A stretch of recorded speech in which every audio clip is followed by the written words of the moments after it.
Little Yellow Cave by Chelsy.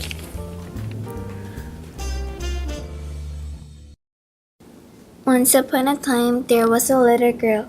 Everyone loved her. She lived in Wyoming, USA. Her house was near the Yellowstone National Park. Her house was small but pretty. There were lots of trees around her house.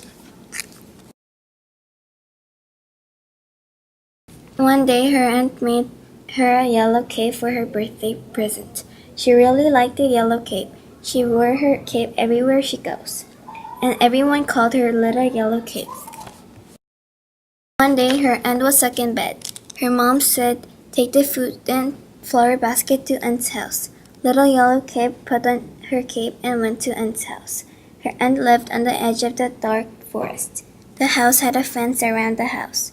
It took an hour to arrive there. When Little Yellow Cape went into the Yellowstone National Park, she met a bear. She didn't know this bear was a bad bear. She was not afraid of the bear. She said, "I'm going to my aunt's house because she is sick," and she talked about a location of her aunt's house.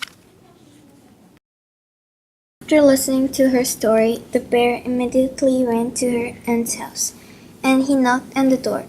The aunt said, "Open the door and come in. I'm very sick and I can't go out of the bed because of a cold."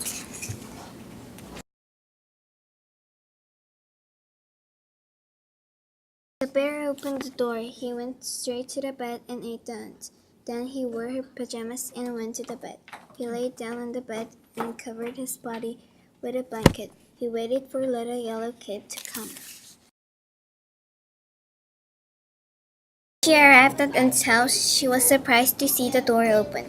"What's wrong? Are you sick?" she said, but nobody answered. She went inside. She walked to her aunt's bed. She thought that her aunt was very strange.